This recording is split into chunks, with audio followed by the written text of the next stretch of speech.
We'll start. Just a second.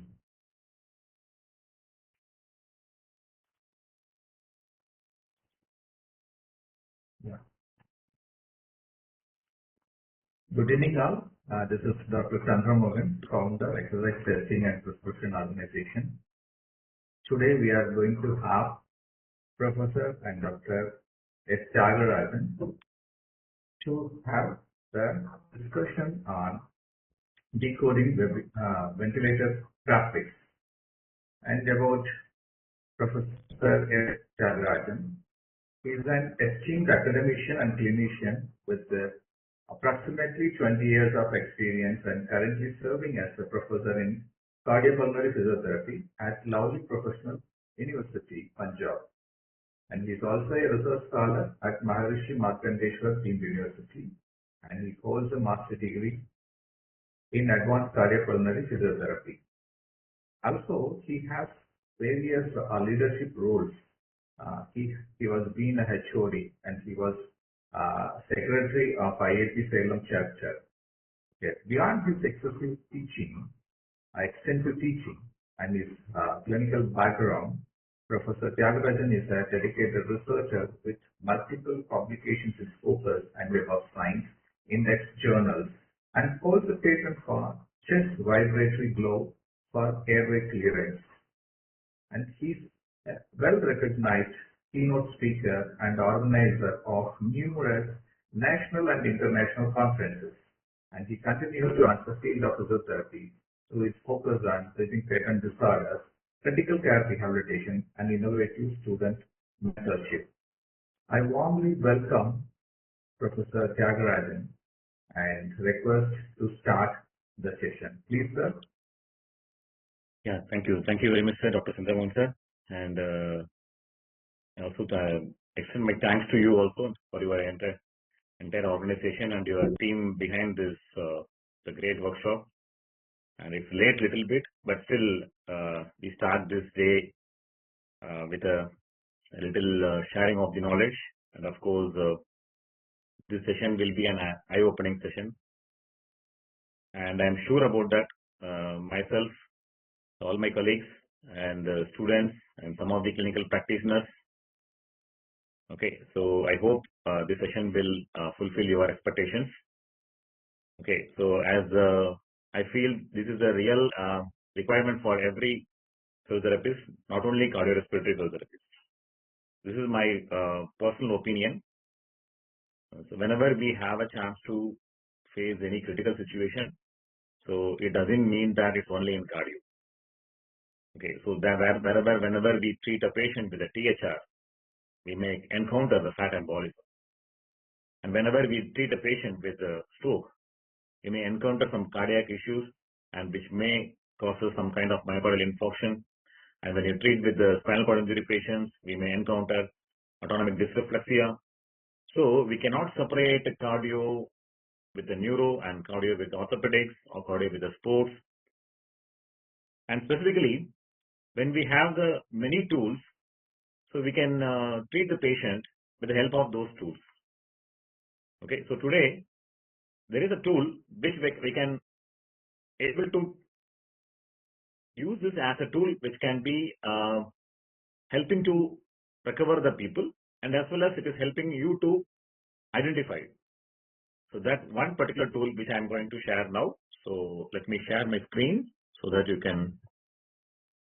Yes, sir. Dear participants, you can have a pen and pad with you, notepad with you, and take notes. And you can take screenshots whenever necessary. And I request, please keep your mic muted. And if you have any doubts, you can write on chat or raise your hand. Please continue, sir. And yes. I'm sharing the screen right now. I hope it will be. It didn't appear yet. Yes, sir. Go for full screen now. Yes.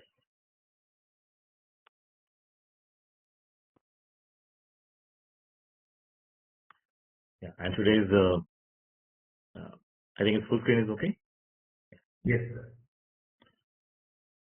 Okay, so I just want to make this session to more active. So I expect all the participants to use your the hand symbol whenever you are able to follow me, or whenever you want to give some suggestions as you use the chat box.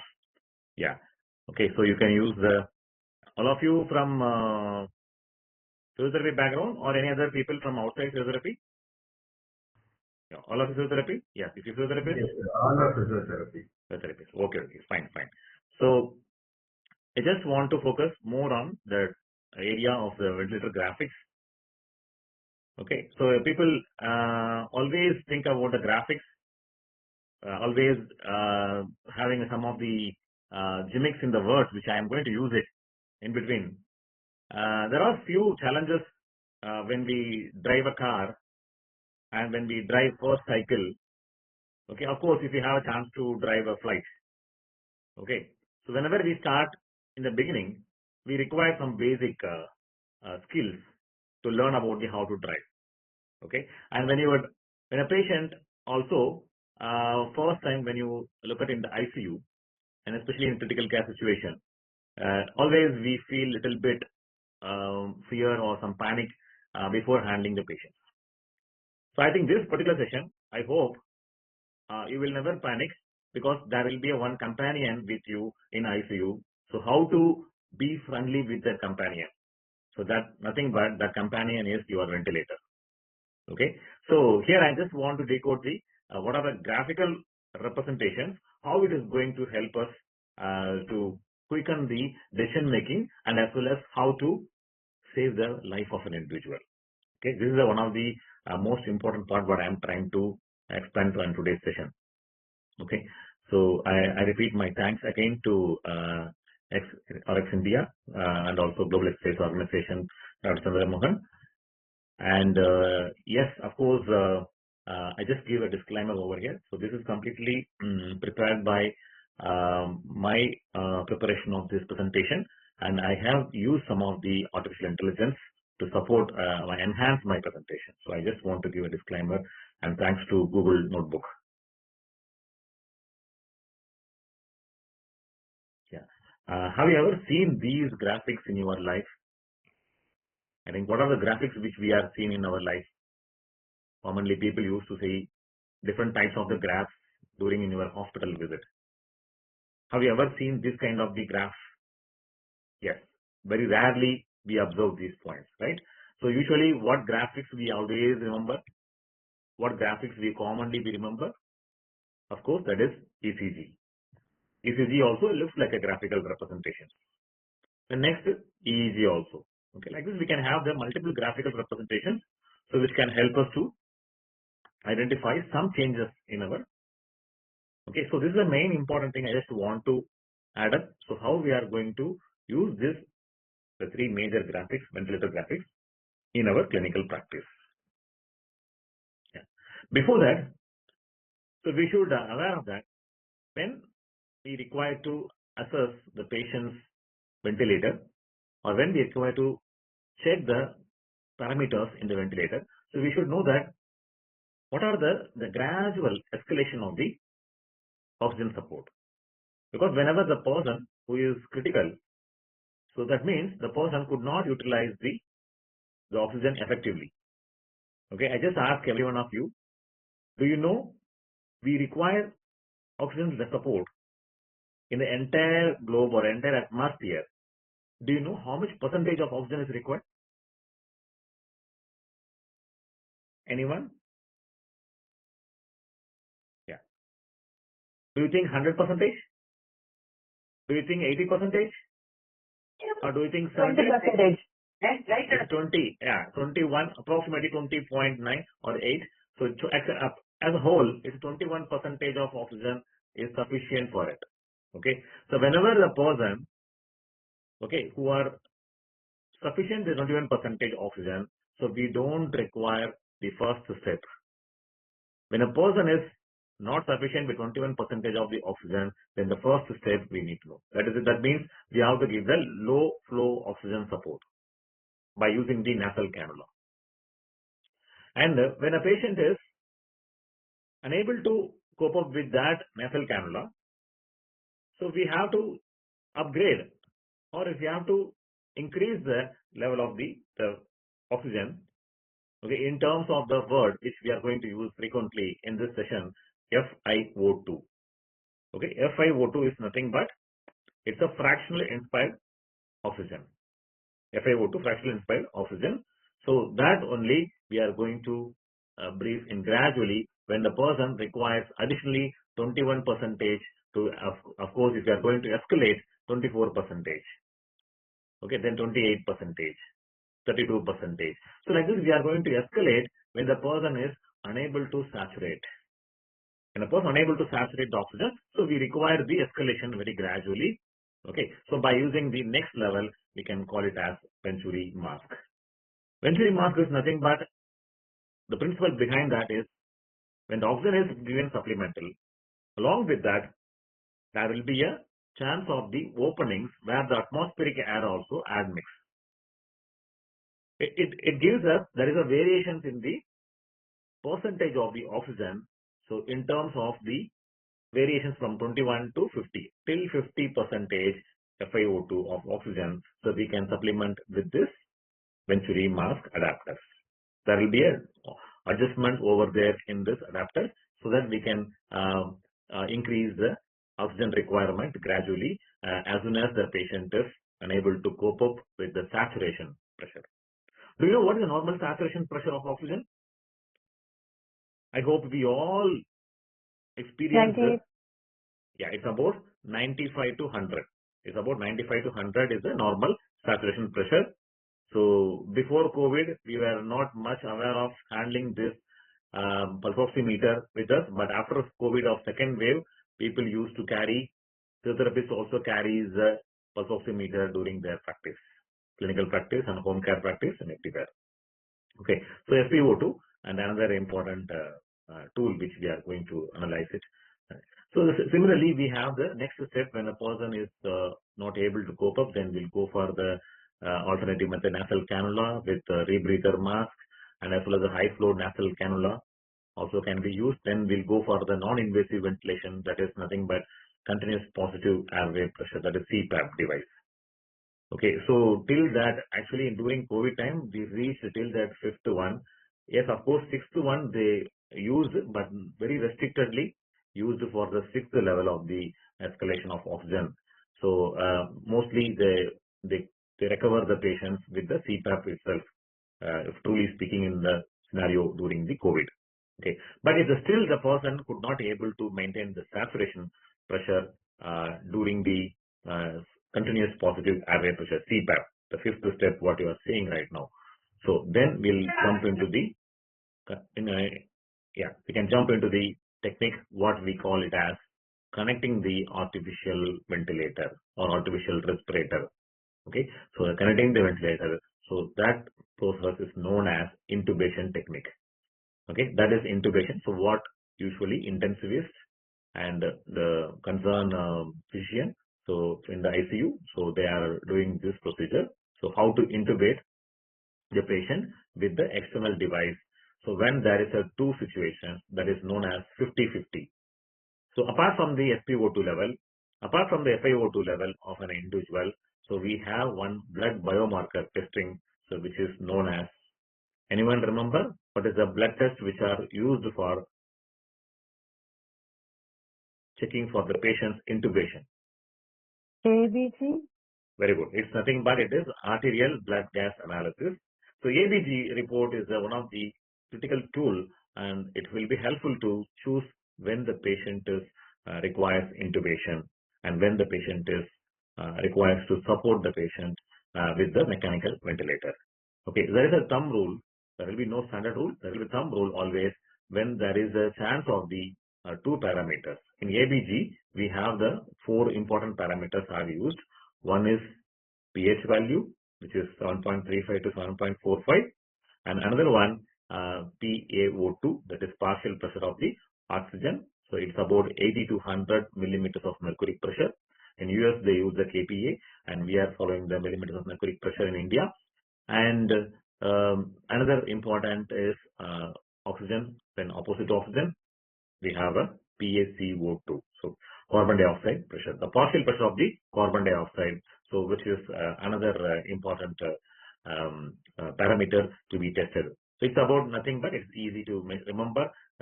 From the same pH value, we can just drop down the 35 and 45. 35 to 45 millimeters of mercury pressure is the normal value for the PaCO2 value. Okay, so and the last one is the bicarbonate HCO3, which is about 22 to 26 milliequivalent mole. And this is one of the important parameters to be known before going to test with the patients who are with the intubation. Okay, so the ventilator, so which requires the basic thumb rule of 50-50. So if the pressure of the oxygen, if it is lower than 50 millimeters of mercury pressure in PaO2 level by arterial blood gas analysis, so we and correspondingly the PaCO2 value which is across above the 50 millimeters of mercury pressure, so where there will be a hypercapnia. So in that scenario, so we require the FiO2 of 50% and above for the mechanical ventilation. Okay, patient does not able to use the oxygen in 21% of the pressure, percentage of the FiO2. Okay, so then they require more the oxygen. So we require the support. We have to add on along with the 21%, above 50% of the FiO2. So will be the patient is intubated. Okay, still that everybody is understanding about the importance of the ventilator and why we added and what are the different processes in cell therapy approaches and how to use when the patient in the nasal cannula, when the patient in the normal face mask. Okay, we always deal with the changing in the positioning and trying to make the patients to ambulate also, mobilize the patient, providing the postural drainage techniques. So all these things are going smoothly. Okay, but the problem is when patients are in the recovery stage, when the patient is having intubation, so we are facing a lot of problem in the situation is ventilator acquired pneumonia. Because ventilator, first initially we just use ventilator for when there is a chance of the shock or ARDS, okay, and also critical pneumonia cases. Commonly we face when there is a poor oxygenation and poor ventilation, so we require the mechanical ventilation as a support. But after using the mechanical ventilator, we are end up with the complication. It's also kind of a iatrogenic cause of the pneumonia, which is known as ventilator associated or ventilator acquired pneumonia. So this is a great problem in most of the critical care setup. More often the people used to point each other. Okay, I did my work. It's not my responsibility. So this is the situation what we are facing in the critical care in the last decade. Okay, so in the last 10 years of my journey with this ventilator acquired pneumonia, so patients are requiring the proper care and also quickest and safest care. That is the main purpose and objective of this particular class. So why I should be taking the help of my mechanical ventilator as my companion. Okay, so when we use the stethoscope, we never say it is not others. We use to auscultate. Okay, when we use for the hammer, okay, reflex hammer. So we don't think about that it is used for only for other professionals. We use for as a tool. It's a tool to examine, a tool to assess. Okay, similarly, mechanical ventilator also a tool to assess the patient function. Okay, so if you are going to provide the pulmonary rehabilitation, so you must aware of the tool which are going to help us. So that is the main instinct. So why we should know about to decode the ventilator graphics, same like a ECG. Okay, in ECG, why we need it? We require to identify the arrhythmias. As a physiotherapist, we must know the arrhythmias before doing exercises.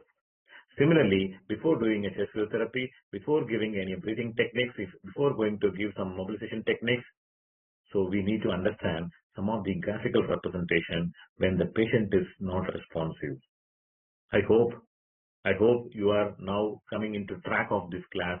So why we need to decode the ventilator graphics. Okay, I hope so. If anyone, please give thumbs. I hope you are in the track. If you are track, please show your hand. If you are able to understand also, yeah, good. Yeah, thank you so much. Thank you so much. Yeah. So my concern is I'm not going to go in a very advanced level. I'm just basic understanding of the ventilators. Okay, and I'm just going to make it very, very simple way to understand. So why this particular companion is required for me. It helped me a lot. It saved me a lot. It gave me a compliment. It gave me a respect to me. That is a very important thing what I am trying to say here. Okay, so here we have a different degrees and different qualifications and awards and different whatever the things which sir has appraised about me, about the last 20 years of my service. But if my student, one among you, if you save a person, sir, because of your class, because of this particular session, so I have saved, I have got a respect from my team of the ICU. Okay, so that is the only thing what we are going to gain from the outcome of this particular class. So my objective already I cleared, and my outcome, of course, this will be a online, maybe a webinar. So maybe we will meet very soon, if possible, everything is possible. So we'll meet and we will do more of hands-on practice in ventilator graphics also. But I just want to give you open your eyes. So how to understand about the importance of the ventilators. Then before going to discuss about with the type of the ventilation and what are the graphics and what are the problems when you are going to address. Okay, so we should know about the basic physiology on the breathing. We can always consider there will be two things. When you talk about the physiology, this is nothing but it is something, the physics of the breathing, what I just want to tell in mechanical ventilator. So here the thing is, what we study in physics from the low pressure and high pressure. Always we study about the transferring from the high pressure to the low pressure area and low pressure, and then it will be causing that there will be a vacuum and there will be a chance of the continuous cycle of the exchange of the molecules. This is the basic physics what we studied from our school time. Okay, so the normal gas exchange, as you know already, the people who are having with the 21% of the FiO2. You can look at here on the left. Excuse me, sir. Sorry, sir. Yes, sir. Yeah, can I use this tool, sir, for pen? I think yes, yeah, sir. it's there. It's there. Yeah, yes. Okay. Okay. Thank you, sir. Yeah, yes. Yeah. So you can have a look on this on the left side. What we are saying is where the patient is having with the FiO2, what I mentioned already. If a person who is having FiO2, normal FiO2 of 0.21, if you see if anyone patient is connecting with the ventilator where they mentioned FiO2 is 0.21 in the settings, okay, that patient is not required any breathing support. Okay, that means the oxygen transport, you know the importance of the transmitting the oxygen from the pulmonary capillaries and to the alveoli, and from the alveoli to pulmonary capillaries, so that the exchange of the O2 and CO2 is happen. So what actually happens when there is a deviation between the two important things? Okay, we always call it as with the representation of the few nomenclatures, or we can mnemonics, we can say abbreviations. So there is always the air oxygen is enter into the lungs and it reaches to the major vessels and major airways, and then reaches to the finally at the alveoli. So through this journey, so it reaches to the upper portion of the lungs, almost upper half of the lungs, so which are high rich in the ventilation where the oxygen enters into the lungs. Okay, and the lower part of the lungs where we get a chance of the dissociation. What we can say that oxygen and CO2 transport, we call it as a oxygenation. So these two things always have come in parallel, and it requires some kind of the variations in this particular patient. So that we always used to call with the mismatch of these two actions. That is with the ventilation and another one with the oxygenation. So this mismatch is causing the patient to reduce and also they require the reducing the saturation pressure and also increasing the FiO2 above 21%. This is the point what I'm trying to say. So that mismatch. Anyone know what is that mismatch name? How do you shortly call it as? Yeah, it's nothing but V by Q mismatch.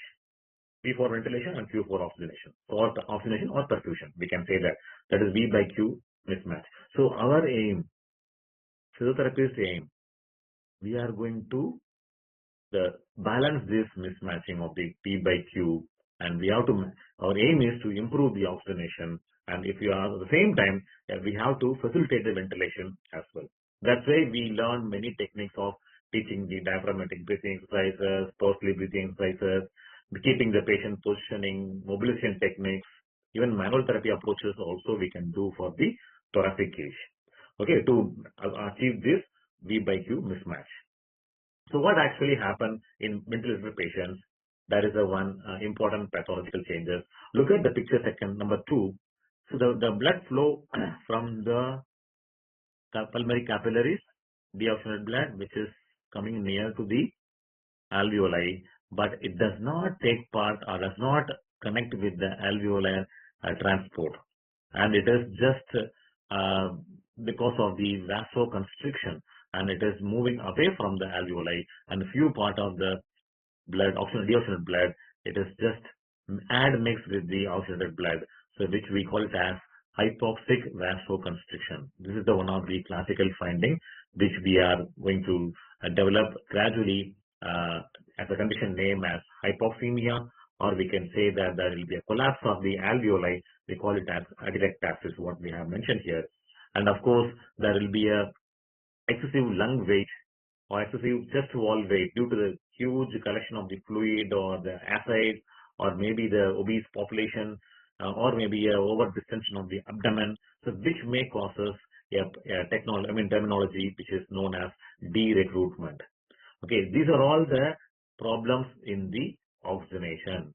This is creating the problems in the oxygenation, that is hypoxemia and atelectasis and de-recruitment, so which is causing the hypoxic vasoconstriction.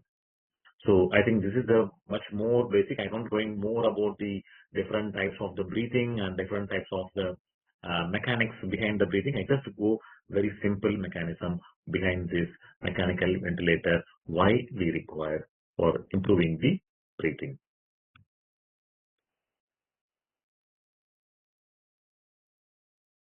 Yeah, so I think you have studied about with the volumes and capacities in normal lung physiology. I hope you remember the lung volumes and capacities. Yeah, so there are total lung capacity, residual volume. Okay, so there are many things happening, but there are inspiratory reserve volume, expiratory reserve volume. Okay, and functional residual capacity. Okay, so like this, we have studied about the basic physiology, lung volumes and capacities in basic physiology topics, right? And similarly, just imagine when you are going to blow the balloon. If you are blowing a balloon, you are act as a mechanical ventilator. If you just blowing a balloon, just imagine you are going to just ingest the air inside the balloon. Okay, when you are blowing the balloon inside, so it is nothing but you are going to give some kind of the positive pressure inside the lung. Okay, that's why we call it as the ventilator. We are working on the principle of the intermittent positive pressure ventilation. Okay, we are not giving continuously. Yes, we are giving continuously for the positive pressure, but in mechanical ventilator, we have the options and modes to differentiate the. Before that, we should know about that. What are the issues when you are, I'm going to give the pressurized air inside, but lung is not responding to us. Your body is not responding. The patient is not recovering. The patient is not improving. So what may be the problem? There are two areas of the problem. I hope I am not going outside. I'm just going to tell about the very important point of the why I should know about the graphics. If you miss this slide, definitely you will be miss about the how to correlate the graphics in ventilators. Okay, I hope you are all here. Can you please thumbs up again? Because this slide is very important to understand. before you are going to, yes, thank you so much. Yeah. So my concern is, when just blowing the balloon, what may be the possibility? The balloon may be get expanded, or the balloon may be not expanded. Okay. Suppose sometimes when the balloon is too tight, or the opening is very small. Okay, the balloon is too tight, the opening is very small. We cannot be able to inflate. The air will not go inside. Okay, at the same time, when the balloon is having some hole or damage, whatever you blow, it goes out and it will not expand. Okay, so now come to the point, when the mechanical ventilator is connected, the patient is not responsive. So something is wrong with that. The opening of the balloon, which is small. Okay, I'm just comparing with that. The another opening, which we can say that there is a tube which we are going to connect with the lungs. Okay, the tube which is narrow, or the tube is get blocked, or the airway which is getting stuck with the secretions, or the bronchospasm. If there is a resistance, that is called resistance. When the mechanical ventilator is giving the oxygen, ventilation, the patients are not recovered. So there is a problem in the resistance in the airway. Another problem, there is another problem, same like the balloon with the hole, somewhere in the hole or somewhere the damage. Even if you blow, it won't expand. The air will be leaking. Okay, same principle when the lung tissue, when the parenchymal lung tissue, which is not allowed to expand, when the pressure is not allowed to expand, even if you are going to intubate, if you are in just the air inside, so we won't get the lung will be expanding, so which may fails the patient to recover. That's why we call it as the problem is resistance. Another one problem is compliance. Compliance is nothing but when the recoiling property is lost, and resistance where the airway not allowing the air to enter easily. Okay, so for that we have the formula to remember the R, capital R and capital C. R for resistance, C for compliance. Okay, so the pressure is the main factor and the volume of the gas inside the lung. This the ratio between the pressure and the volume, so which gives the resistance, the value of resistance. So how we can identify with this pressure? So we are going to provide the pressure inside the lung. We can maximally we are going to ingest the air. So that means it is something is we are going to keep inside the positive pressure inside the lungs. We call it as peak inspiratory pressure. We call it as peak inspiratory pressure. And when the peak inspiratory pressure, which maintains to start with the next peak inspiratory pressure, that duration between the peak inspiratory pressure and next pressure, we call it as with the plateau pressure. So there is a difference between the peak inspiratory pressure and plateau pressure divided by the tidal volume. Tidal volume, how much tidal volume normally? Anyone knows this? What's normal tidal volume? It's about 500 ml. 500 ml is a normal tidal volume, but in ventilator, it is not. It depends upon the patient's body weight. Patient's body weight only, it depends, and around 5 to 6 kg of the body, 5 to 6 ml per kg of the body weight will be the tidal volume, not 500 ml. Okay, but yes, of course, if you calculate average, if you take that way, so it will be 5 to 6 ml of the oxygen per kg body weight. So it reaches to approximately 500 to 600 ml of the. So this way only we are going to learn. So how to measure the body weight? How to measure the tidal volume? So what are the parameters to be used? Yes, I'm going to connect with you, all of you. I'm going to stretch this session for another 1.5 hours. Okay, I hope I have reached around nearly 40 minutes of the session. I hope you are receiving my side. Hope you are here, all of you. Hope you are here, all of you. That's what, yes, sir. Yes, sir. That's wonderful. Thank you. Thank actually. you. So the thing is how to remember this particular calculations. I don't want to be expert in one class about these all the pressures. I just want to give you an eye-opening session for this. So that's why I'm giving little explanation about this balloon and ventilator. And the pressure by volume is resistance, and the volume by pressure, which is called as a compliance. Okay, so you should just remember about these two pressures. So with the peak pressure and plateau pressure, which we are going to discuss in the upcoming slides. Yeah. So next, coming to the point, what is ventilator? As you know about that, this is a device, looks like a monitor. Sometimes we may have confusion with the ventilator and the normal ICU monitor. People always have stuck with that. Okay.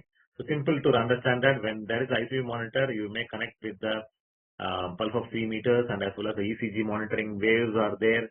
Okay. But in ventilator, so we have completely based on the lung mechanism. Okay, so we need to understand about the what actually patients are suffering. That will be showing in the top most of the thing. And second column, there will be a three important the various parameters of ventilator, which is called as pressure, flow, and volume. These three are the parameters. So will be displayed in terms of the waveform. This is a different classical normal waveform which is shown in the yellow pattern. This is the pattern what we are going to decode. This graphics only we are going to decode. Okay. Along with that, these numerical values which we are going to use it to check that whether the patient is improving or not. So tidal volume, what the patient is doing, and what we are going to add as a 500 ml of the oxygen will be supplied as a tidal volume. And they use the word frequency instead of respiratory rate. They use the word frequency in some of the ventilators. Of course, RR also can be used. And there will be a ratio between the inspiratory-expiratory ratio. So, and along with that, so you look at that, there will be a percentage of the oxygen, that is a fraction of inspired oxygen level. And one more important thing what we are going to set is PEEP. That's nothing but it's a PEEP. Anyone know what is PEEP? What is PEEP? Yeah, it's nothing but positive end expiratory pressure. Very good. Thank you. Thank you. So positive end expiratory pressure. So I told about the balloon, right? So when you are just go blow the balloon, you definitely first initially you feel enjoying. Okay. I always tell my students to use in the class also to blow the balloon. They are just like they know how to blow and how much to blow in a single stroke or multiple strokes. So they are stacking of the breathing. So always I teach in this way of the breathing method.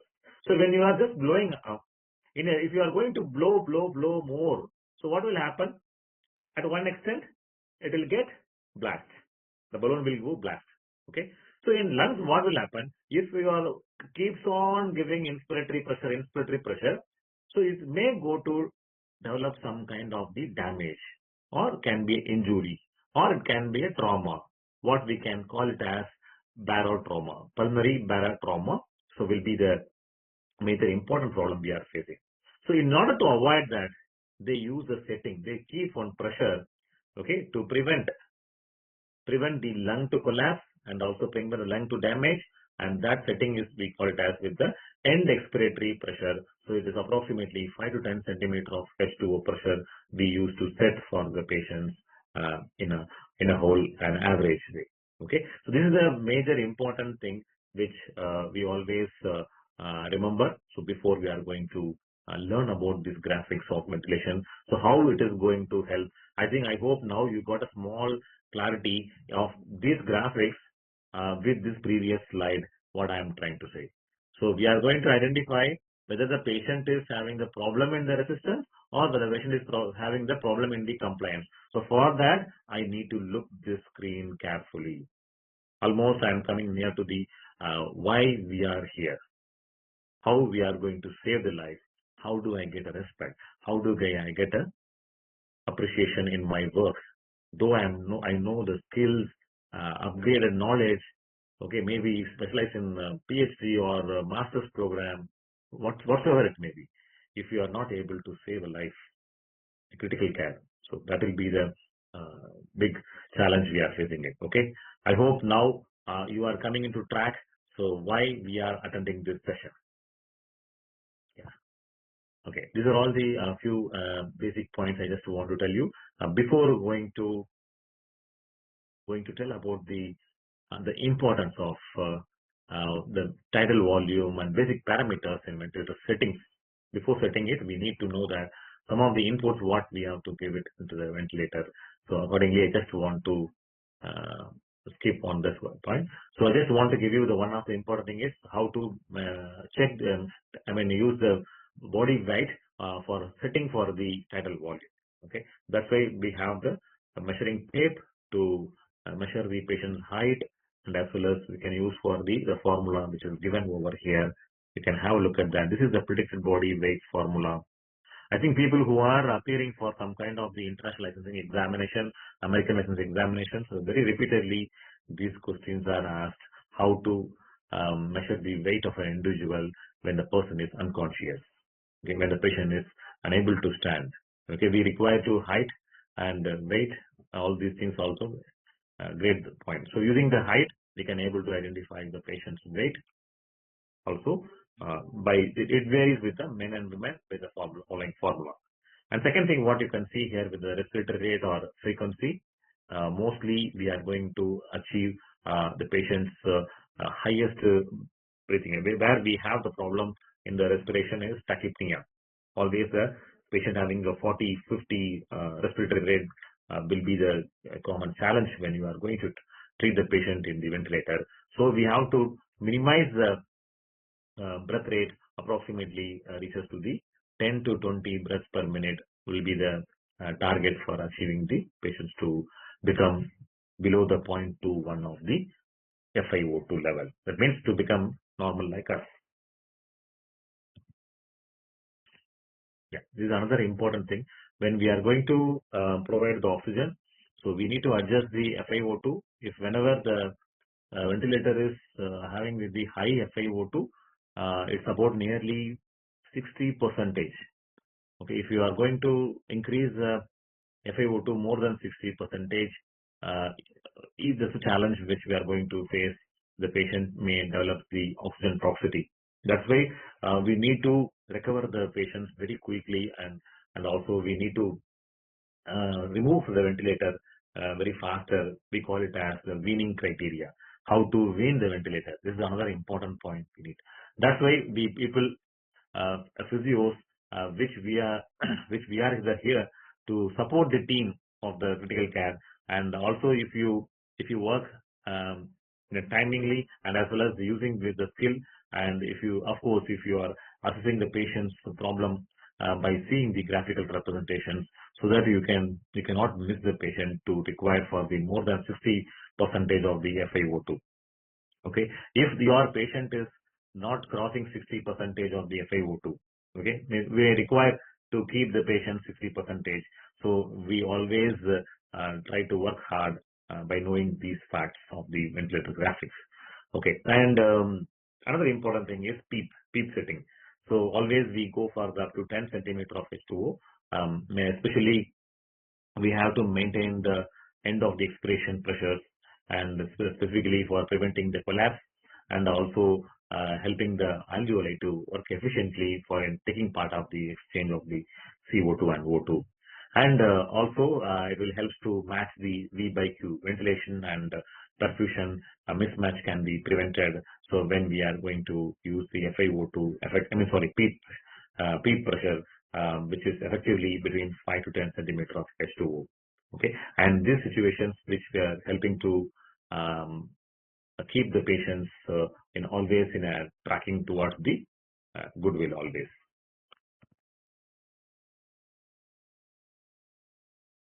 Yeah. Now coming to the point. So when we look at the patients,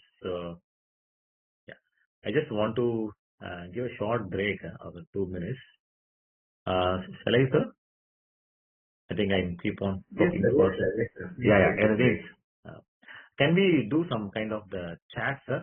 I think. Please interact with the participants, please. Yes, yes. Any messages so far in chat messages?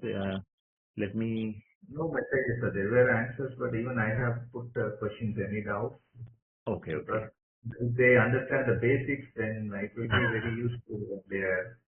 What Yeah, I that's it, felt, because I'm going to the mode in ventilator mode, so I need to little bit stop and we can have to hear some of the students' queries. Um, yeah, can we have any uh, interaction? Anybody verbal interaction? That will be more interesting to. Can you raise the hand? We will allow you to talk. We'll do it for only 2 minutes, then we'll jump into next session. I think, Natasha, you are there. You can. I think, sir, what I felt is somebody had taught me like this, I might have taken the cardio in my post-graduation. That's what Thank you, thank you, thank you so much. No, yeah, that's why I use this one. One thing is cardio make people thinking that something is new or something is annoying or something. They are considering it as like a mathematics actually. yeah. Because into school time we hate mathematics. That's why we join medical course. And Mostly apart from most of the this, people's mentality. But I apart like from this, what mathematics. I think, if we have learned properly or we have learned practiced properly, may not we have this respiratory therapist course. There was a gap at that time that Yeah, yeah, that. philosophy was exploring and then coming up, but meantime they had brought this respiratory therapy course. Yes, yes. Actually, what we do, sir, we use the ICU monitors in our class also. Whenever I'm teaching the diaphragmatic breathing exercise, what we studied in our first year in our BPT, we just keep the hand on the chest wall and the one hand on the diaphragm, and we just ask them to breathe in, breathe out. That's it. What we have. So what I do is I connect with the ICU monitor, and I was teaching them when you do breathing exercises, what is happening in your ECG waves, what is happening in the capnography. So like this way, we are teaching our students. So that Yeah. makes more interesting for them also to follow me. So these kind of things we can, of course, definitely in future I am ready to meet these people. Maybe in webinar we can go little. We can. Yeah, of course, some of the barriers are there if because the participation, group participation is quite Mm. challenging. Is maybe these recordings are available, sir, for us. Yes, yes, but we don't share it to anyone, sir. But if you require, then I Okay, can. okay. No, because yeah, no problem. We can give some idea for the material we can make it, and so that we can, because if within the class they won't understand these materials, some of the abstract we can share to them so that they are ready to learn in hands-on. So it will be more Sure, interesting for sure. them. Yeah. Okay, let me continue. Shall I continue, all of you? Yes. Yes, sir. Yeah. Okay. Okay. Thank you so much. Yeah. So coming to the point of the modes. Because when we are actually using the ventilators, we people again having another panic situation is, should I touch the patient or not? When I should touch the patient? When you should touch the patient? When you should not touch the patient? There is a lot of the chaos between the junior physiotherapist to senior physiotherapist. And if I don't know that, we simply go there and we do just with SPT and limb movements and we'll come back. Whether we have to give the chest physiotherapy or we have to change the positioning or we have to monitor the vitals, here the students are getting stuck with the various situations. So the point is, when a person, other professionals, when we are in critical care, other professionals, so how they are using ventilator as a tool for modifying their medication. So, but we are not ready to accept this modification. So, what should I do in physiotherapy when the patient is in this some type of the mode? When the patient is just like a pull-ups. When I do the pull-ups, okay, we just hold the pull-ups bar and we are not lifting and we are not giving any muscle contraction. Okay, but we are holding the pipe. But we are moving, not moving. We are not creating any tension on the muscle. That means we don't have the power to do that. If such kind of the person, if they are not able to use the effective breathing strategy or breathing technique, okay, that person require one mode that is known as control mode, completely CMV mode, control mode ventilations, where the continuously the mechanical ventilator only supporting and the patient does not take part actively in breathing. And when I'm holding the same pull-up bar, when I'm just holding it, but I'm able to give the contraction, I'm able to give the muscle contraction, but I'm not able to lift up the bar. It's above the bar. I cannot able to lift up. I just keep here only, but I'm creating a tension on the muscle. This is the second type of the ventilation, which is called assist control ventilation. Something is we are going to give assistance.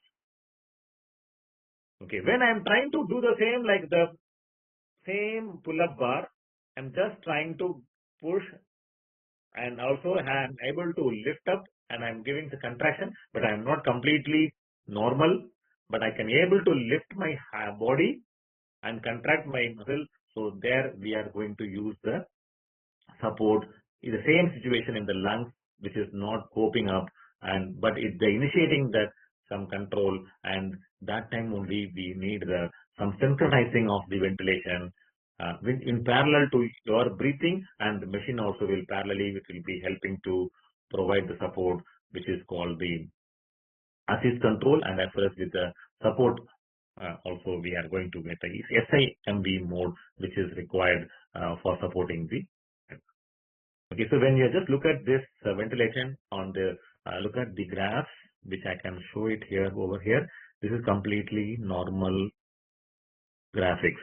This is completely normal graphics. As you know that the first one can say flow, pressure, and volume.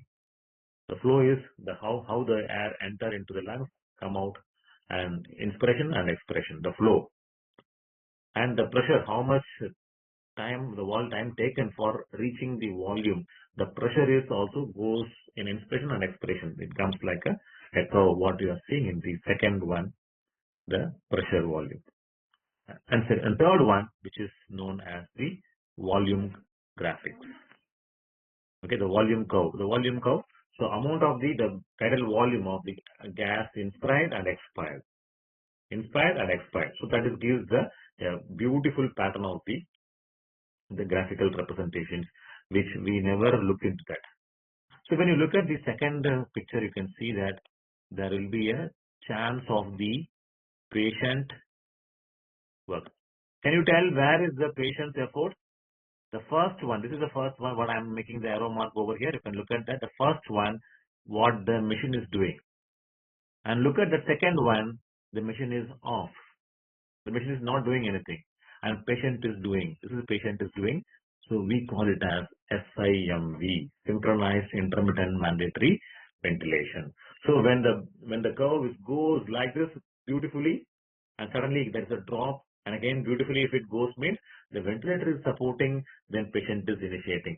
Ventilator is supporting, patient is initiating. This is the simple mode of ventilation what we are using. When the patient is having the FiO2 more than 50, the patient is not having enough support. Okay, in more than 50 FiO2, when there is a complete mechanical ventilator which is supporting the air, that is CMV mode. The first mode is CMV. When you are going to reach the FiO2 nearly about 21 to 30% or 21-24%. Okay, if you reach this area, and then we are going to connect with the CPAP, continuous positive airway pressure ventilation or pressure support ventilation to be given. That means the patient is going to remove from the ventilator gradually. In the beginning slide, when I just start the slide, I start with the escalation of the oxygen support over here. Here I am just going in a reverse way. So how we are going to save the life from the CMV mode to AC and AC to SIMV and SIMV to CPAP. Like this, I just want to move to the patients, okay, and to make the patient to recover and completely the patients become autonomy. Okay, the patient become independent. Patient full patient independent is our target of the ventilation. Okay, so the point is, I just want to specify over here. There are many situations which we are going to address. Now I'm just going to give you some of the, just a minute.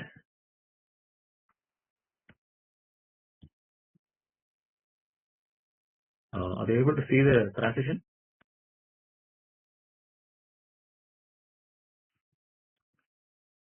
Yeah. Okay. Okay. Got it. Are you able to see the Yes, slides? sir. I think something gone out, I guess.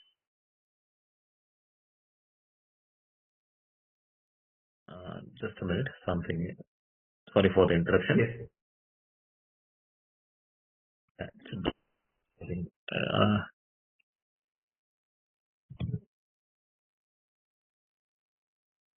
sir, are you able to see the screen, sir?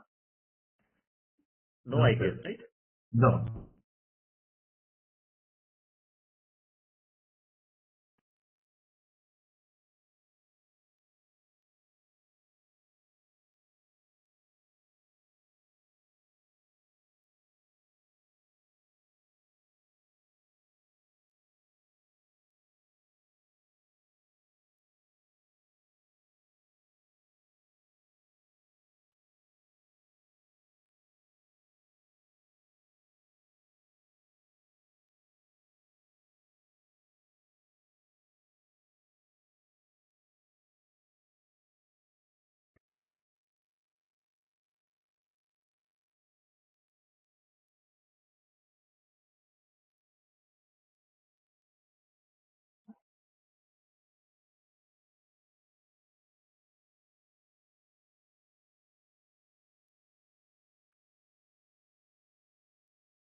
Yeah, by default it got closed actually.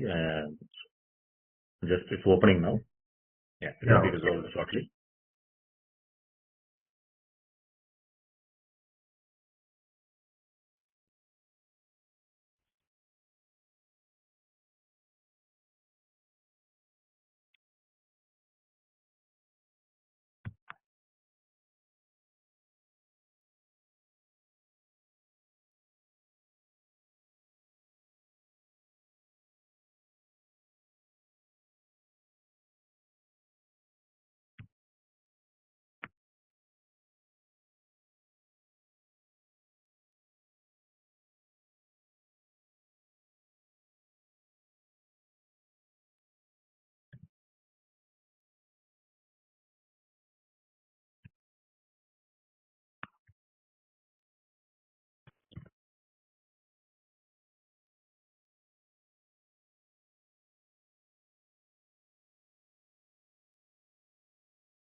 I can see the I think screen, it's sir. visible now. I just create a full screen.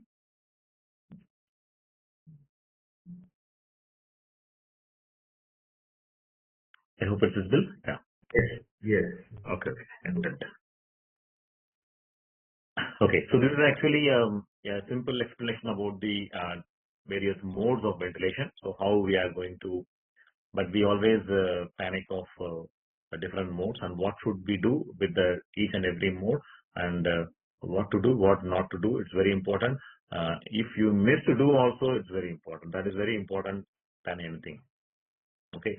To do always we do with the normal conventional cell therapy management. And my concern is I just want to see the very closer look of the each and every variations of the wave pattern. So which is looking at here, you can see here the pink line, which is giving us an information about the pressure variations in this graphical representation. I just want to give you the information what we have said with the pressure between especially the PEEP positive and expiratory pressure. It's about nearly 5 to 10 centimeter of H2O. That's why you can look at here. This is between 5 to 15 centimeter of H2O pressure. And look at that, the person who just completely reaches to the maximum of peak pressure, and then it comes to drop to the level of the 5 to 10 centimeter of H2O, and then come back to the expiratory pressure, peak pressure. And then the flow of the air which is entering into the lungs, okay, with the following by invasive ingestion of the air, when just like a blowing the balloon, how we are blowing the balloon. So we get into inspiration and followed by the expiration. Yes, of course, we need to reverse the air out, so that the flow needs to be very important. If it goes out, slightly kinking out, goes into the below the isoelectric line. This line is which is important to check whether there is a drop of the flow is required to maintain the inhalation and exhalation. So what we are breathing normally for 21% of the FiO2. So with inhalation exhalation, same ratio, 1:2 ratio or 1:4 ratio. So should be used for the the flow of the oxygen, and followed by that we can reach how much of the amount of the gas enter into the lungs to be determined by the tidal volume set by the remember the body weight, okay, along with the how much of ml per kg body weight. It's very important to check the tidal volume. So I'm going to give some quiz for you, so get ready for it, answers. So 5 to 6 ml of the oxygen should be used per kg of body weight, and through that we are going to reach that amount of the volume of the gas. And then when we are going to reach to this target level, around nearly 500 to 600 ml of the target of tidal volume to be reached. If it is not reached 500 ml, it reaches 500 ml, then something is wrong. Something is wrong there, because maybe a secretions, or maybe sometimes there will be a problem in the compliance of the lung. Okay, so in our hand, we don't go for the more pathological changes. We cannot do miracles of pathological changes of the compliance issues. But if the secretions are not completely recovered, the alveoli is not completely open. Okay, so that is your fault. If you are not ready to do this one, if you are not recover completely, then it is under the fault is at your side. Okay, we must be very careful. So if we are going to see this, when we are not able to reach this tidal volume of this particular level from inspiration, then followed by expiration. So this form of the flow and volume and the pressure waveform, which is the normal anatomy of this ventilatory graphics waveform. Okay, so this is a main important thing which we need to look at this also while you are going to do, when you are going to see the patient. So you take us at least 10 to 15 seconds to look at the screen of the ventilator as well. If there is an obstruction, so what will happen? There will be a problem in the airway obstruction, means the problem is in the R. You know R? What is the formula of R? Anyone remember? Formula of R? The ratio between the pressure divided by volume. Okay, when there is a resistance formula, so the pressure divided by volume, so that will be the ratio for the resistance level. Okay, and vice versa, compliance. What is the formula for compliance? C? Volume by pressure. Yes, it is volume by pressure. Very good, thank you. Volume by pressure. Simply, how to remember this? Always remember some mnemonics, no? So remember by using the alphabets. So when we are using the R, so when we are using the R in pressure, so that's why pressure in the top. Okay, when you are going to use the compliance, we use the compliance, we always use the M. Okay, and just volume, we have a M. So volume and pressure will be the ratio. Always we can compare with this. Okay, so to remember with this changes, where there is an airway obstruction is concerned, and then there is a chance of the patients who are reaching to the maximal inspiratory pressure, what we can say it's peak inspiratory pressure. So normally if it is increases, and there will be a comparing with the more of the patients with the obstruction, and also there will be a bronchospasm, or sometimes there will be a chance of the endotracheal tube, ET tube, which we are going to find that will be causing some kind of the obstruction or kinking, or we can say some of the dry large mucus plugs. So which may also can cause us, there will be sudden spikes in the peak inspiratory pressure than the normal. So that's why we need to observe if there is any problem, then we can go for auscultation. We can check for any sounds near the bronchi. Okay, and always compare the sounds of auscultation when you are keeping the stethoscope in the jugular notch, and whatever the sound which you are going to get in jugular notch area, and the same sound if you are going to hear in any area of the part of the lungs, that means your lung is not clear effectively. Okay, this is also the small tricks when we are going to handle the patients and their ventilation. Okay, and this is a slight situation when there is an airway obstruction, so the peak pressure or peak inspiratory pressure is going suddenly spiked like than comparing with the normal, and then they're followed by the plateau pressure, which is a normal pressure of the plateau pressure. So which is giving us the information there will be a problem in the blowing the balloon. I told you when you blow the balloon, when the opening is very small, the open is maybe not allowed to blow the air inside. Okay, so that situation is we call it as with the resistance problem. There's a problem in the R problem. Okay, of course it will be our problem also if you don't see this variation in this problem. Okay.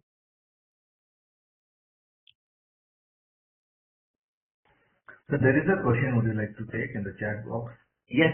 Can you read, sir? I could not be able to see that. Yes, sir. I will read it. Yeah. So how do we set IE ratio, that is inspiration-expiration ratio for unconscious patients? Is it same how we determine I is to E for normal individuals? Yes, of course. Very good question. Because inspiration, expiration, normally we require in a normal population, we unknowingly we are doing it with the 1:2 only. Normally when you breathe in, breathe out, if you just, but very rarely people used to do with the 1:1 ratio. But in case of the when we are in a hurry, but in the what happens with the patients with the unconscious, they don't respond to anything. Actually, respiratory center is involved. There will be no conscious awareness of the breathing, or they are not knowing about it. That's why we can keep it is 1:2 ratio also we can keep it. But what most of the frequency to be managed to maintain the especially to setting the PEEP also matter, and also the reason for tidal volume setting. So that's why we keep it into 1:4 instead of 1:2. We keep it as 1:4 is the ratio commonly we use. It may be sometimes they used to reduces or moving here 1:3 to 4 like this. Some of the anesthetists, one of few of my friends, they used to always say that we can move between the 1:3 to 1:4 also. Yeah, but it's a very good question because what patient is responding. Because whenever we examine the breathing, we need to analyze that the breathing pattern, whether the person is doing a long expiration or long inspiration. This is one of the important points. When expiration is not longer, then the patient is having the problem in the airway, obstruction. When is the inspiration is not longer, okay, when the inspiration is shorter, okay, then we always come to some conclusion there is a problem in the compliance. There is a restriction lung diseases. So these two are the major important things when you are going to analyze it. But that's so it's a small question, but it's a very wonderful question. I can able to relate with other problems also. Good evening, sir. Yes. Good evening, sir. This was my question. I'm Dr. Natasha Verma. My specialization is cardiopulmonary. Sir, I have one more question. And first of all, thank you so much for your answer, sir. Yeah. One more question I have, sir. As you said, we determine I:E ratio based on tidal volume. So what we have learned in our university is we see the graph. And determining on the graph, we set the I:2 ratio because there is no proper calculation for unconscious patients for setting I:2 ratio, and setting I:2 ratio is very important in ventilators. Yeah. Second thing is, sir, as you said, we should also calculate the tidal volume. Now, in books, usually in physiology books, we have studied that tidal volume is 6 to 8 ml per kg of body weight. So please correct me if I'm wrong. Yes. I hope I told the same thing, I guess. Yes, sir. Okay. But sir, what we have learnt is there are different methods of calculating tidal volume. Like there is a standard calculation, like we should know the weight of the patient and then we should multiply it by 6 to 8 milliliter. Then second one is we can also do it by using a spirometer, and third is by calculating the minute ventilation. So Ventilation, PV yes. is equal to minute ventilation by respiratory rate. So Yes, which yes. method is correct to set, or we just directly set it to 6 ml per 6 ml as a tidal volume? Yeah. No, that's what this actually, my main thing is what actually, so we have a different school of thoughts. When you are comparing with the neuro approaches also, ortho approaches also, we have different school of thoughts. And similarly, the person who are using the protocols in that particular hospital or the person who follows that one. Okay, so there are plenty of the method of measuring the weight also in the ICU. There are different methods also. Even target heart rate, also we have different formulas are there. Maximum heart rate also we have. Similarly, what I am telling, similarly what we have, which one you are saying that which one to use the ideal one. Correct, sir, Correct, you are- because there are so many theories. So which one do we use so that we can provide the correct Yeah, calculations for the patient to set in ventilator? yeah, This was the absolutely, problem. absolutely you are right. Yeah. Because I am also following so many books and materials and people also. More than the book, I follow the people. And according to my experience, you follow the books for the basic thumb rule. And my concern is the person who is working in that particular setup, you follow their protocol. That is my advice always. The thing is, why? Because they have the data. They have the data of the people who got received the time I mean, the difference between the FiO2 from 21% to 40%, how quickly they recovered, and so many experiments are people having the respiratory therapists also. Sometimes they help us in this case because they are keeps on working and traveling with the ICU care patients. I'm not telling that you are not traveling on that much of frequency. When compared to us, their frequency of traveling is more with the patient's journey. Maybe I hope always I prefer go to the protocol which they are following based on the hospital setup. But of course, it's a wonderful question. What I just want to acknowledge here, the thing is which one to choose. Even when I'm teaching the jugular venous pressure, for testing the jugular venous pressure by manual techniques, people say, sir, 3 to 5 centimeter of H2O you are saying, but book is giving 5 to 8 centimeters. Which one to follow? Which one to I write in the exam? Okay. If you are writing in the exam, you can mention both. If you are participating in any kind of the competitive exam in MCQ test, which is closer to that both the values or whichever is there, you can choose accordingly. Like that only I just gave the comment. But when the real time practice, when you are going to get a challenge in treating the patients, so my always opinion is to use the protocol what they are following in their setup. Okay, that is the point I just want to. Yeah, thank you once again, Natasha, for giving a short break also. At the same time, of course, I will be taking another 20 to 25 minutes of completing this session. I hope, sir. Yes, sir. Yeah, shall I extend up to 25 to, yeah, is it okay? Na? Yeah, we have time, sir. Yeah, we have time. Yes, okay. Okay, thank you. And let me jump into the another area of the airway obstructions, which we are seeing over here, how the PIP is going to help us.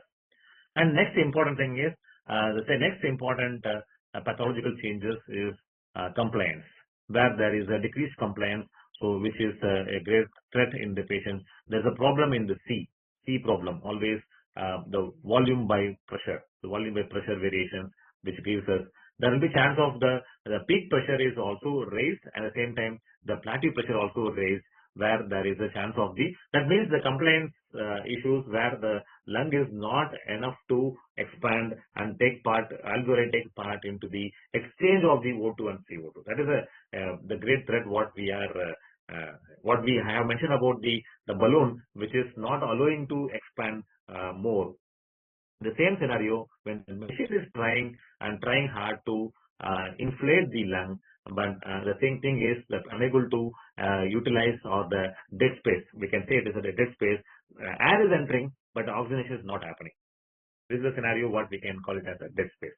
So this particular alveolar dead space, so which is a great threat when there is the PIP peak inspiratory pressure is also increased than normally, and as well as the plateau pressure is also increased, and that will gives us that is the patient is in critical situation, maybe due to the edema, fluid collections in the alveoli, pulmonary edema, and as well as the fibrotic lung tissues, which may cause us unable to expand the lung tissues due to the scarring of the tissues. And another important problem which we encountered in COVID, that is the most dangerous enemy is ARDS, acute respiratory distress syndrome, so which may also a great threat for the most of the critical care patients. And this is the one thing which we need to focus, and how we are going to react to. When the compliance is the issue, so when we are going to use it, we can use some of the methods, mobility techniques and neurophysiological precision techniques we can use with the intercostal stretching techniques. So like this, we can just counterbalance the thoracic cage restrictions and also mobility issues, so that the team members who are all supporting with the medications and as well as nursing care and respiratory therapist care. So along with the team members, so we can just promote the facilitation of this technique. That is another one important. Just want to add up what should I do, of course, when there is a chances of decrease the compliance in the labs. Okay. So that is another challenge which we are going to address. Should I try to go for the furthermore inflating? That is not our role now, because we are going to, yes, of course, the compliance is the issue, and we can try to mobilize the structure and tissues, and so that we can provide the accommodations for expanding the lungs, and that will help to just improve the condition of the patient by facilitating the breathing techniques. Yeah, this is another important situation where there will be a problem. I have one doubt, sir. Yes, yeah. Good evening, sir. Nice to meet you. Sir, please introduce yourself. Yeah, my name is Imelda. I completed my master's in physiotherapy. Now I am a research scholar at Garden City University. Sir, my doubt is, have to applicable, that means the reduce the complication, how we can implement the techniques in infants or newborn babies, like neonatals, especially after the cardiac surgeries at that time. Yes. See, actually, basically the complications, the tool is here. Today's topic, I'll just slightly deviate from this topic only to give you answer shortly. Okay. The thing is, complication is not only by one particular problem of understanding the wave pattern. This wave pattern can be added benefit when you are going to do the conventional approaches. That is my concern. When you are doing conventional approaches, and especially the suctioning techniques, people are aware of doing the techniques. Mostly they are not allowing, sometimes physiotherapy is not allowed to do the suctioning techniques.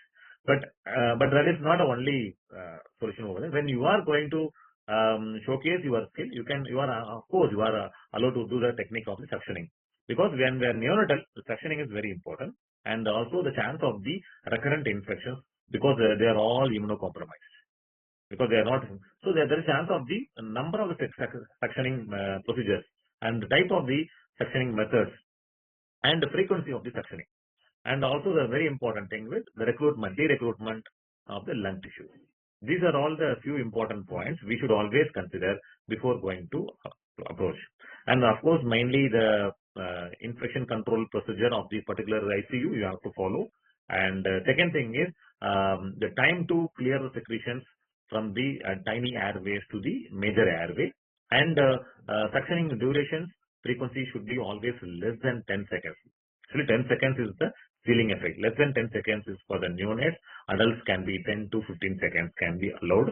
And the single suction is only allowed with one suctioning catheter. Suction catheter should be used. And appropriate suction catheter for the endotracheal tube should be the another important thing to be taken care for that. And using the chest physiotherapy method, you can use soft cups, and vibrators can be used.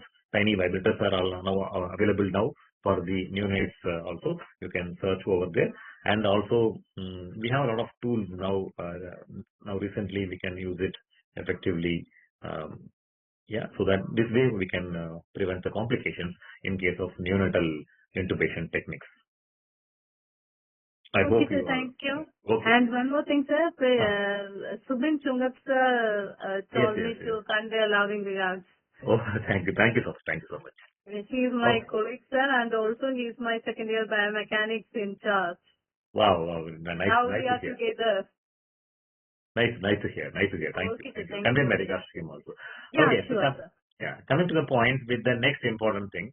So in previous slides, we have discussed about with the resistance and also the compliance. These two issues we have seen.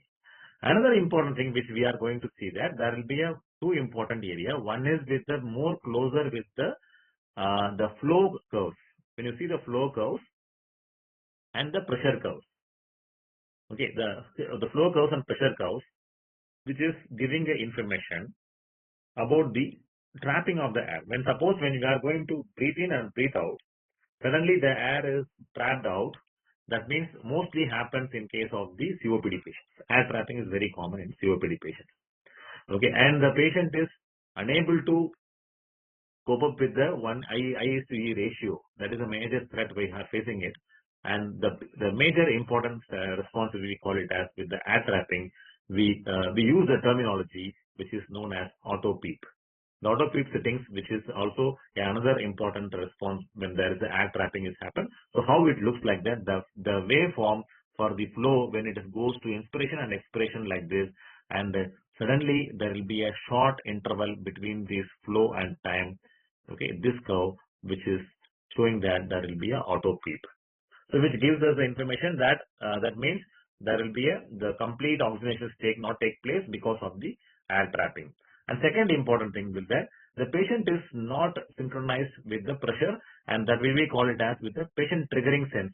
It is always we can put the -1 to -2 centimeter of the H2O. So will be taken as the pressure. So suppose if the person drops -1 centimeter of the initiating of the triggering of the inspiration or the triggering of the flow of the air, so that which is giving up information about there will be a trigger sensitivity, and there will be a chance of the drop below -1, -2, -3. It goes near to the -5. Look at that. That is I think you can see here -5 centimeter of H2O level. So almost it is going to reach at the level of the -5 centimeter of H2O pressure. So that will be giving some information about that. There will be an asynchrony with the patients attempting but to reach the ventilations complete.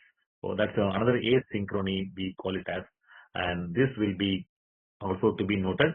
And of course, the settings can be monitored and modified. The respiratory therapists are looking care of that. Here we have the responsibility to share these defects to the concerned team members or the intensivist or maybe some concerned head of the physician. So that needs to be immediately addressed for the patient triggering asynchrony. Sometimes whenever we do that, we are in the part of the code blue team. So how we are going to save the patient? At the same time, some of the team members should be addressed that issues, and that can be helpful to recover the patient. Same way, this is the scenario when there is a patient having the ventilatory issues. So we have to address this problem in advance. Yeah, here we have the short and just like a recap of all these variations of the waveform finding. So what will happen with the outline of the peak pressure and plateau pressure, and we can come to the conclusion there will be a chance of to look for the airway obstructions, and also there will be secretions in the major airway to be removed properly by using the suctioning method, and the proper suctioning techniques also important, and the pressure should be maintained completely over here. And major important thing is, second thing is peak pressure is increased and plateau pressure is increased, where there will be a chance of the edema or maybe a ARDS, where there will be a lung compliance is the issue. And next one, which is expiratory flow, but it is not reaching to the baseline, which is indicator for the auto PEEP, or we can say there will be a trapping of the air. So can be the another important point. And there will be a deflections. Patient is not able to trigger properly, asynchrony, and there will be a negative pressure deflections also visible in case of the pressure curve, and that will be immediate notifications for checking the change in the ventilator mode by the respiratory therapist or the anesthetist or physician. And another important loop graph, what we can say pressure volume loop graph, which is giving the beak appearance of this when there is a lung is getting over distension. So over distension of the lung, and to prevent the pulmonary barotrauma, we need to, I think something happened. I'm sorry.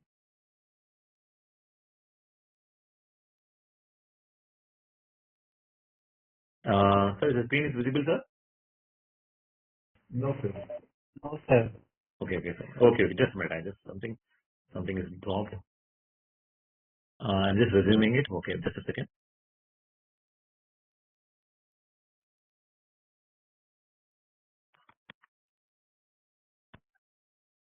Sorry for the interruption again.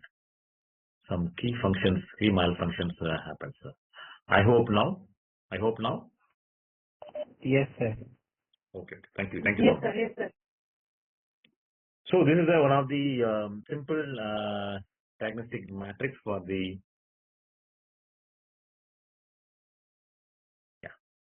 waveforms, and it is these are all some of the scenarios, ICU scenarios, how the patient having the severe pneumonia case, what we are observing it, where the patient is having 35 minutes per minute of the respiratory rate, and SpO2 is 82%, still we require the oxygen support, and the PaO2 is quite normal. PaO2 taken from the, I'm sorry, here this is not PaO2, this is PaCO2 by mistake. So and 55 millimeters of mercury pressure, so which is slightly high. It is going to be hypercapnic situations.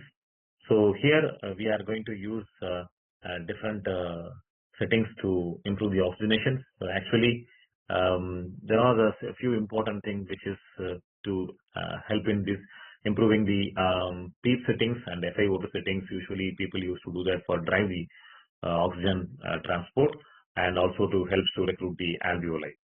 So another situations where there will be a problem in the ventilation. The first one is the oxygenation crisis, and second crisis is the ventilation crisis, where the patient is having the respiratory acidosis.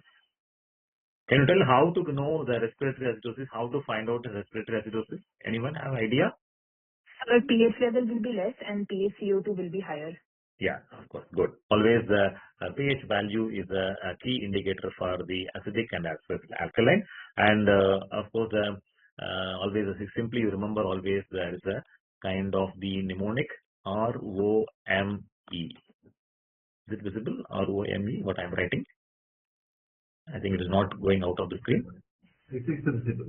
Yeah, Rome. So R is R means respiratory, and M means Metabolic, sir. metabolic. Yes.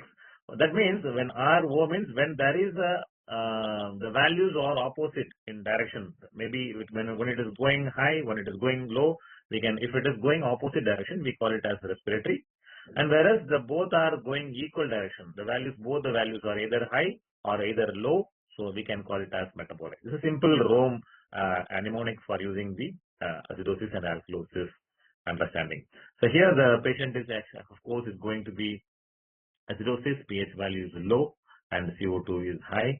So what kind of the adjustment usually people used to do that? Here they used to adjust the tidal volume. Now I can come to the answering for the Natasha.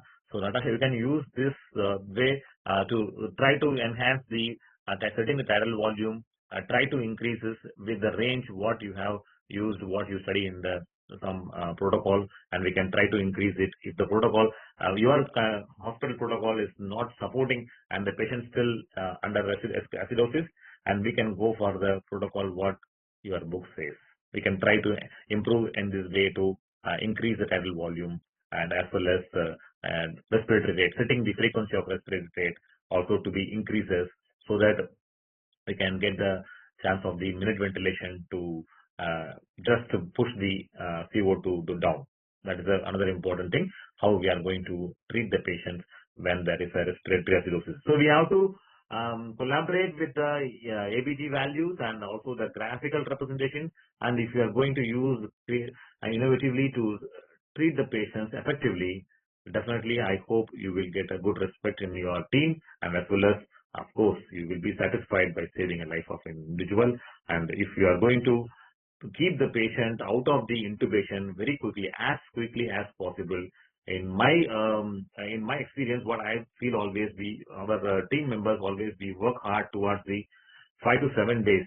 That is the target we always keep it to get the better recovery. We get a very good recovery post ventilator recovery also, better in that case of the 5 to 7 days of the extubation. So will be the better responses always. Of course, we get more of the ventilator support and even the patients extending for the with the high FiO2s. That happens always, but my preference, preferably we go with this way. 5 to 7 days of intensive mechanical continuous mandatory ventilation is always supportive for it. Yeah, this is another one situations when there is two important issues where there will be a chance of the disconnection of the circuit. Always there will be a sudden drop of the pressure volume, pressure, and as well as the volume when we are going to drop over there. More of the volume deficit and another situations. Air leakage may be a problem, or maybe the ET tube cuff can be the problem. We need to thoroughly examine these situations when there is a technical part of the waveform issues also can. Okay, so we need to focus on all these things to understand about that. And of course, we are going to we are going to see that variations in setting all these things. It's our responsibility to check and back each and every part of the panels of ventilators, and that will be help us to understand in a better way of the waveforms. I just give you some of the case scenarios rather than going for the. I thought of giving some kind of the orientations. Can I do our 1 minute orientation for a? Yes, sir, please. Yeah, I just want to go little away from this, and yeah, because some of the Can you tell anyone what type of ventilation it is and what mode of ventilation? Anyone? Some of the new persons, anyone can identify? New persons can try to answer. So is it CPAP? Exactly. So always we look into the mode of ventilation as CPAP is there, and always we look into that CPAP continuous positive airway pressure. So you can look at that patient's FiO2. Can you guess what is the FiO2 here? So 40%. Yeah, 40%. So that means the patient is not completely going for intubated. 40 to 50%, till that we can go maintain with the CPAP. Of course, we cannot say it is not only not intubated. It is all even if the forcible continuous positive airway pressure is also a kind of ventilation only. It is non-invasive ventilation, what we can say. And the chances of the infections or ventilator-associated pneumonia are less when comparing to the go for the CMV mode and when we are going for the endotracheal intubations. We can use it for this. And for ethical purpose, we have shadowed the image of the patient.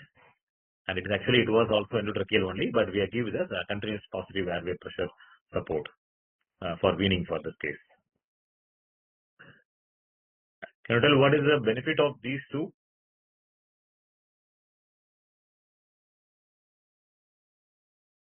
Yes, sir. So the second one is non-rebreather mask. Non-rebreather. Yes, non-rebreather mask. So it helps in removal of excess of carbon dioxide, which patient is doing it with the mask. So it helps in that. Very nice, very nice. Yeah, that's a major.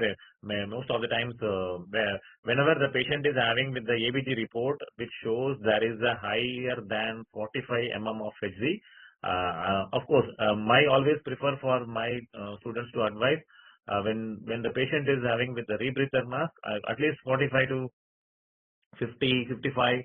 Up to this, we can always prefer a non-rebreather mask can be beneficial. And if the patient is having a borderline towards sometimes the ABG values of PaCO2 from the 40 to 45 millimeters of mercury pressure of the PaCO2. Also, I can prefer for the patients always, of course, with the Hudson mask.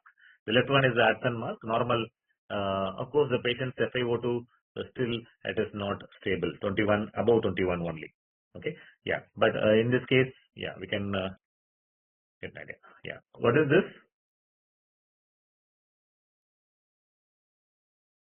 Nasal cannula. And the Yeah. second one is Venturi. Yeah, Venturi mask. Venturi mask. Yeah. Nasal cannula you found it. Yes, sir. What is the purpose of nasal cannula? So nasal cannula, the purpose of nasal cannula is to supply only low oxygen because nasal cannula can only deliver up to 1 to 4 liters. So 1 if to we, 4 liters, exactly. yes, because if we increase it to 5 or 6 liters also, it will only give oxygen up to 4 liters per minute, liter per minute only. Yes, yes, that is one of the. I think mostly people who are having with the pulmonary hypertension cases also. I have people using with domestic purpose also and pediatric purpose also. And mostly people use this kind of the maybe long-term usage of the low flow. For example, with the ILD cases who are day-to-day life, they lead with the life with the nasal cannula also supportive with this low flow. And for COPD, always we prefer the right side one, which is actually, this is actually now was an old pattern. Nowadays, we have the settings in the normally using in our ventilator. We have all the settings in changing the FiO2. And modern oxygen concentrator also, they have settings with the distribution of the various FiO2 level. But in olden method, we have even every adapters we can use. Not only olden method, nowadays also we use this in some of the civil and general hospitals. We use this method for COPD patients. But mostly prefer to use because it's very cost effective. If I'm not wrong, it's about the cost of the set is around 150 rupees only. Disposable, single user set. Yeah. Suppose if we are using for the low dynamic settings, we can definitely use this kind of the Venturi mask. Always we used to use the COPD with the pursed lip breathing techniques only, but try to enhance using the different FiO2 approaches to train the patients with the Venturi mask is a good choice of the rehabilitation. I hope so. We'll try over here also. And this one. It was a great boon during the COVID situation. Of course, one is with the oxygen concentrator. Yeah, it's one is CPAP. That one is the high frequency cannula, nasal cannula enabled. Yeah, high frequency nasal cannula can be used prior to the CPAP. Mostly people used to go from the lower level of oxygen support to and directly they go for CPAP. High frequency nasal cannula also can be used for the supporting. Yeah. These are all the other tools which are our main important tool. Two tools are here is portable suction units and as well as the manual resuscitators. And of course, the flow meters are quite important when they are going to use the ventilators. We have the settings, FiO2 settings. Oxygen flow can be increased before giving the suctioning. Always we prefer for 100% of oxygen for a minute and prior to suctioning, and as well as for the chest PT. So the same protocol is followed mostly with the most of the setup, I guess. And don't forget to get back to the previous FiO2 what they have said.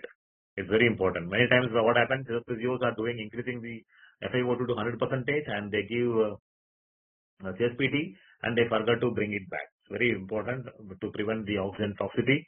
Above 60 is dangerous always. We have to monitor for the oxygen toxicity situations. Yeah, these are all things what I have already explained. I just go for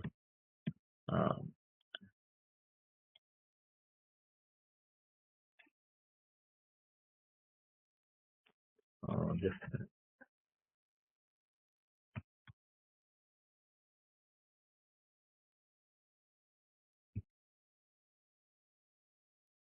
these are all the real-time scenario. I just want to show the real-time scenario. How are you able to see the plateau pressures, inspiratory and expiratory?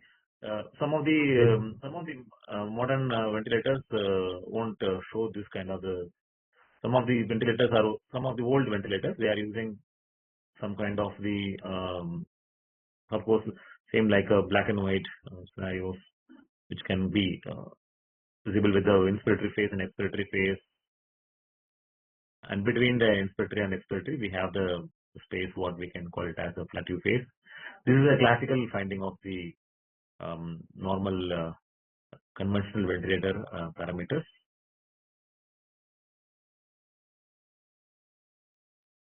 Just to go for the, actually these are all the slides which I have enhanced for the, another very important thing, we should remember that the alarms used in ventilators mainly to support the patients, the high and low pressures, and the volume, expired volume is quite important to understand, and the high frequencies and patient apnea.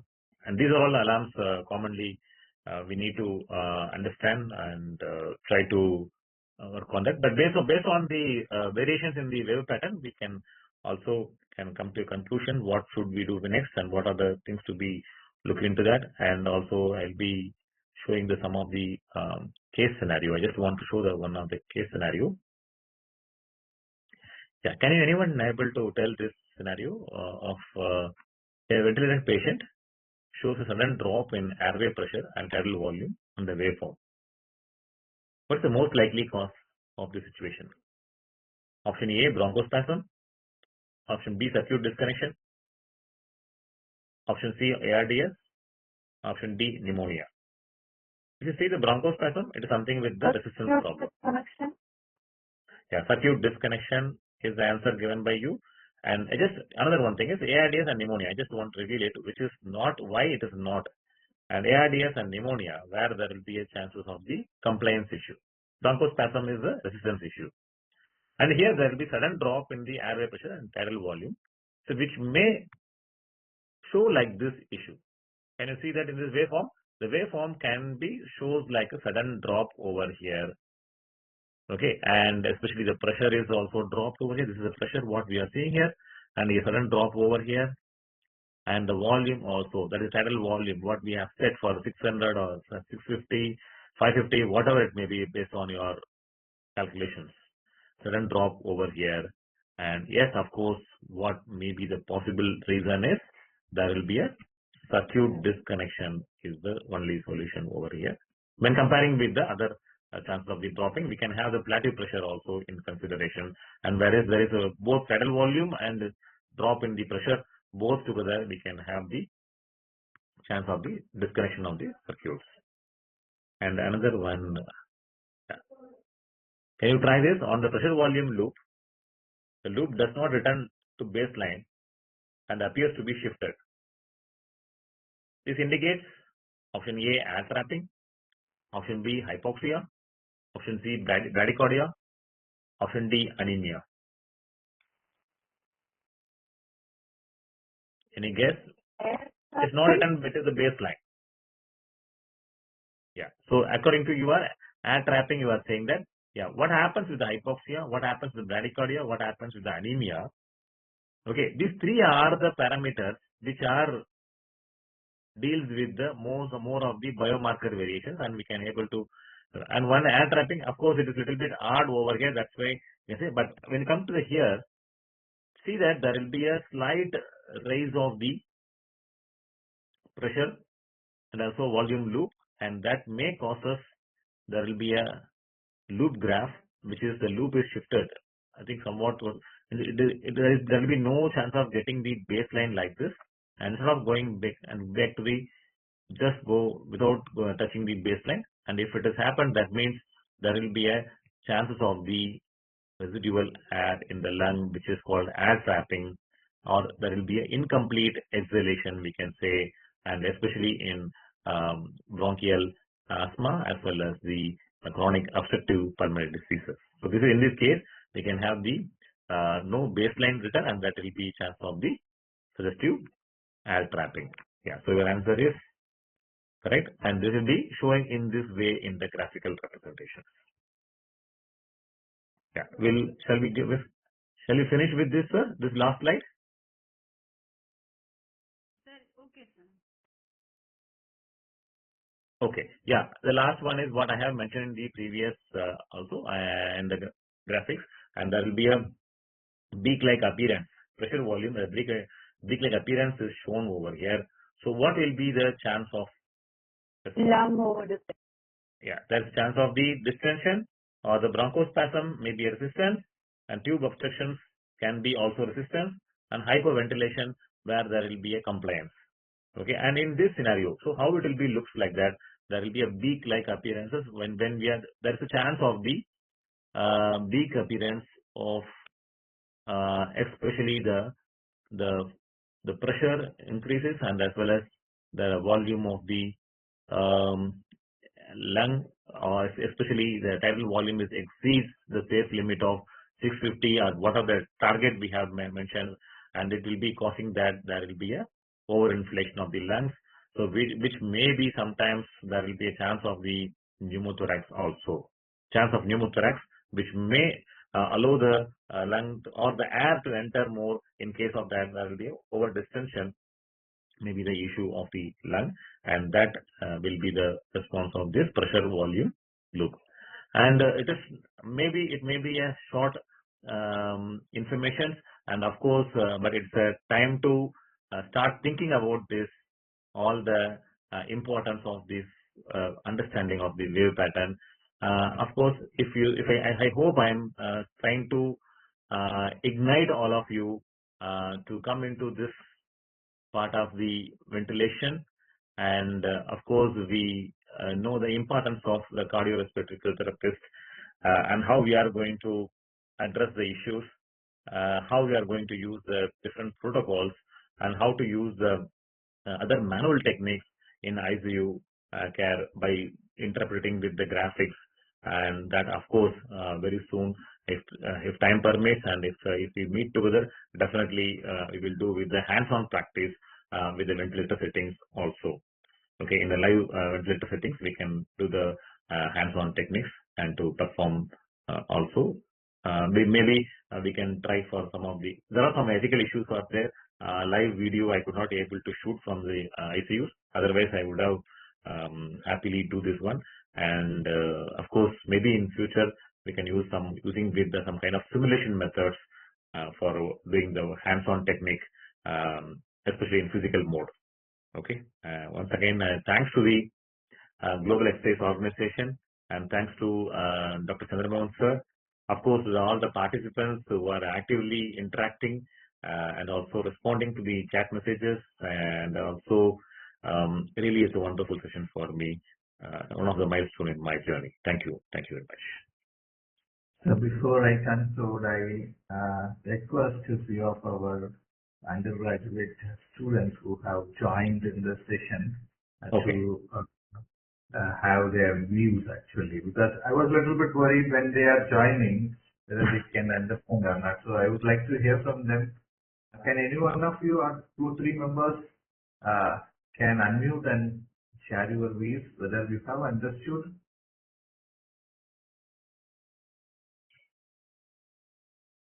Yes, there was from the message, Rishika. Yes. Okay, thank you, Rishika. Yes. Actually, I'm a little bit unfamiliar with WebEx. Sir, where is the message chat box to see? In the top of the one? The right side, after that the red color cross, that shows the apps, participants and chat.